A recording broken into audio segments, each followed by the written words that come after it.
The ultimate battle, my friend. Full frame R5 II with a 600mm Tony 11 prime versus R7 with a 100. God, go to school. Point is, this one has crops, this one doesn't. The battle ensues. All I want is the perfect camera. All I want is the perfect camera. So I took both these freaks out at the same time, just trying to get side-by-sides, filming one, put that between the legs, bring this one out, boom, side-by-side comparisons. When it comes to the math and the reach, this has no crops, which is weird for like a super high resolution sensor. There's no crop modes that are better than anything. There's no 4K 120 with the crop extra sharpened. It'd be nice, a little firmware sometime. But when it comes to the R7, this is a very unique camera in the sense that it has a 4K 60 crop mode that's a 1.81 times crop, making this lens a 100 to 1160. If you just want to do it, like you're filming in HD at 100 and then zooming in 4K 60, you now have 1160 reach and it's super sharp. That's insane. And I also switched lenses. At some point, we'd put the 600mm on here to give us 1740mm Tony 32. Well, and just a side note before we get into the footage, ergonomically, this might be my favorite Canon camera. Everything about it is just so easy to use, like the on-off button's just a thumb switch. It can go to movie or photo right there, or off. Just skip it right to video. Some of them, like, you have to, it's in the middle, it's awkward. So like, that's nice. You can just turn it on or off with one hand. There's nothing over here that I need to touch. And this dial can be one-fingered. Boom, boom. Custom modes on there, little nipple wheel. I don't mind the nipple wheel. It's right there for you. Exposure comp, autofocus, pretty good. So very first shot of the day, I see a red wing, black wing, goodbye. That did not last long. Okay, saw him again. Same bird, I promise. We're in, you know what's funny? I realized that I was not in animal eye detect for this entire video, but damn, it still kind of worked. Like once it just latches on, it's quite good actually. Even though it's detecting people right now, he didn't care. He's a person. So first side by side, we have glimmer glass on the 600mm and a black pro mist on the 100 to 400. And then I'll take those off at some point, you hippie. But like, not bad. Here's the 4K 60 crop versus not. And you know what I've noticed? There's zero reason to ever shoot in regular 4K because the HD 120 looks about the same as that line skippy 4K. So I only have HD 120 for super slow-mo, super, and then punch in to 4K 60. Hilarious that you can punch in for more detail. But here's a little side-by-side, 8K 60 for the R5 II, 4K 60 for you. Not bad, not bad. It looks as good. I don't know, I might have missed focus on the R5 II, but whatever. Very pleasing, very different colors. I have raw on the other side, so I can like switch white balance whenever I want. Look at that moment. Are you telling me that moment wasn't real? This is why you want the HD 240, come on now. You're back in your 4K 60, come on. What are you gonna, oh, he's walking slow, that's cool. The only real deal breaker is not having that HD 240 for the magical moments. It's like, goodbye. If I could follow one of those one day, you would wait for that cinema. When it comes to macro abilities, what a sick joke on the left side there. That 600mm prime has basically no macro. This one, I was right up on some business over there. And then punching into 4K 60 with the crop, that was just regular 4K. That's insane. There's a little world in there. You could capture the whole thing. I saw this glowing green jade Chinese spike monster, and he was actually 300 feet tall. They chew elephants. He's actually eating an elephant right now, and it's disgusting how cute they are. Look how close you can get. The stabe ain't easy, I'll tell you that much. It's not easy holding them. That's as close as you can get. The thing was tiny, and it looks like he's a dinosaur. In the stabe, look at that little bug. You didn't even know that existed. Here I just wanted to show you we're all the way zoomed out in regular 4K. So this is 100mm 4K. Now we're gonna punch in to 4K 60 with the crop. It's just so much versatility in this one little setup. You gotta love it. And it's way sharper, the cropped 4K 60. It's one-to-one readout. I gotta say, using this R7, it's quite a pleasure. I just have a focus box like in the middle roughly, and I took this out again another day and it detects eyes pretty darn well when you actually have it in animal eye detect. The only complaint I have is just a bit of the stabe. Now, as you can see, we switched. It is now the time, 600mm on a Canon R7. That's not a word or a camera.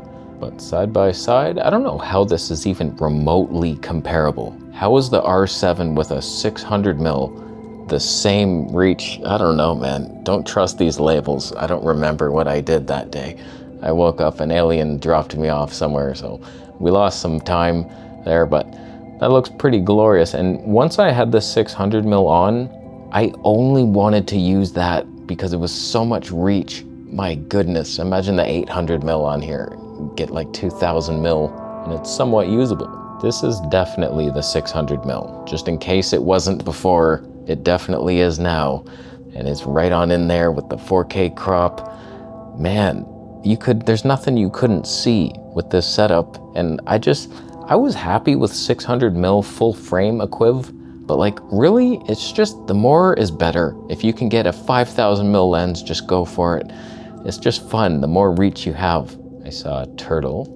See, like once I had this set up, the 100 to 400 on a full frame, I was like, God, I don't even want to use this. This is gross. I hope he doesn't look at me.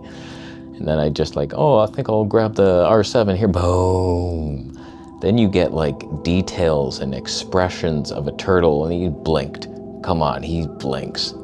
Just for a wink, part wink. Now here's what I'm talking about. 4K 60 without the crop versus HD 120. You barely see a difference, man. There's not much to choose. It's like, why would you ever use that? So it's a very easy setup here. Just 2 modes. I'm pretty much the same way on my R5 II. I do 8K 60 and HD 240. I really don't see a reason to go for the 4K 120 because it's line skipped. It'll look a bit sharper than this, but I would rather have that drastic slow-mo for all these little movements. The 240 is magic, so any wildlife system that doesn't have that in the future, like it's so annoying.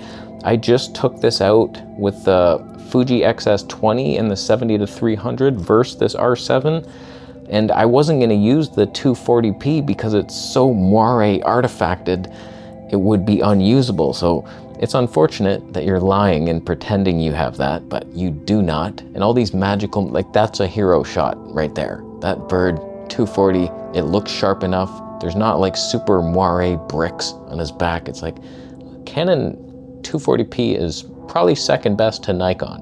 120 is okay. It's all right, but like it doesn't even excite me to have 4K 120 anymore. Like we had that in Sony a7S III and it looks good, it's fun, but like 120, it bores me. I sleep. You like that flap? Who even cares? Now this is where I started to see like all these birds that I've never seen before. I might have seen this one, but come on, gray and white, that's cool, is it not? It is. 600mm, a little 4K 60 crop. I couldn't put the R7 down at this point. I was like, oh my God, this is so fun. And this is Tony 32. Are you seriously complaining that the background isn't blurry enough? Like, I don't think it matters as you go into telephoto length. It's like, yeah, that's plenty background blur, too much if anything. The only complaints I have about the R7, even though I've listed like 10 already, the stabilization is a bit jerky, I think, because the lens is so light, it's hard to hold it stable. So like, there's a sweet spot of lightness to stabe, you know what I mean? Like, the Canon is always so stable, especially in the slower motion, but even with the 600, the same lens, it's like, it's much better, and I don't have an explanation for that because the APS-C sensor should be able to be stabilized better because it's a smaller sensor in the same exact mount, but I guess there's only so much room a sensor can really move, but it sounds more like a cripple hammer move if I'm being honest with you. The R7, it's not great. Maybe it doesn't sync stabe, I don't know, but it's not great. But look at the detail. Here's the hero shot right there. Once you stabilize, Canon often, it's like jerky as you start and then it smooths out. I don't know why that is, but it never just starts immediately smooth, but it's good enough. And if you stabilized in post, I'm sure it would be like amazing. come on now, look at this, R5 II. The autofocus was definitely much better on the R5 II. It just never loses you. It picks that eye behind a branch. It doesn't matter where you are. It's like, can you see me still? It's like, I can, totally, and you're in focus, and I'm totally following you all over the place. I nailed it. Whereas the R7 is just slightly worse quality than the full frame. Like, I don't know, that lens was different. See, the autofocus hunts a little bit, but I wasn't even in animal eye detect, so don't blame me. I mean, I'm the only one you could blame, so do it. Look at this. Come on, whose fault is that? Not mine.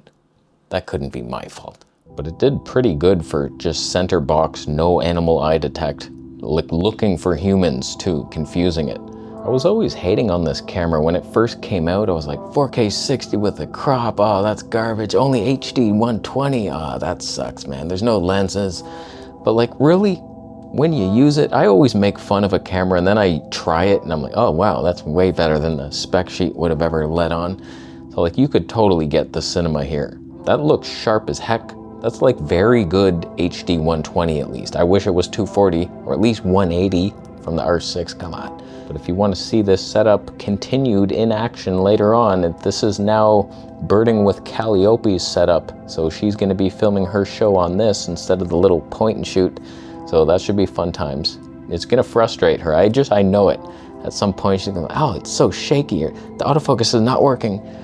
You'll learn it eventually. But here's that bird with the 4K 60 crop and the 600 mil, and he was really close, and it's just like, damn, son, damn.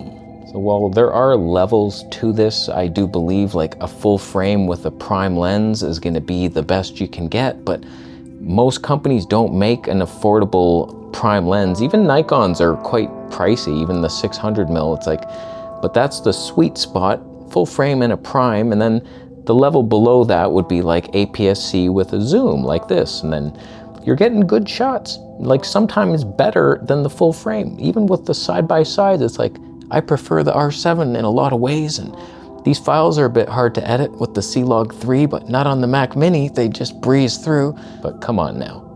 The background separation is real. The tonne is unforgivable. The yellow birds are warbling. And we have black-winged redbirds, and that's how you say that. And the black is not blue. That's not my color grading fault. That's a good shot right there. And that was mostly ruined with the Black Pro Mist filter. I don't think I ever did take it off. At some point I did for like one shot. I don't remember which ones those were, so whatever, sorry about that. But not bad. You could do way worse than that. It's very lightweight, just always on there. Zoom, I often just had it. It can be tough to find your bird sometimes when it's in your 4K 60 crop. So like if you do zoom out, okay, there it is, okay. Deal with the rolling shutter when you're zooming. It's a nightmare, but. So next wildlife battle, I've already filmed it. Fuji XS20 with the 70-300 versus this, very similar sized and weight. But the reach on this one with that crop mode is noticeable. But this one has more reach with the HD 120, so it evens out somewhat. All of these setups are of course available through my affiliate links. And thank you for subscribing to Birding with Calliope to future see this setup, because it will not be mine anymore. I've filmed it the last time, it goes to her now.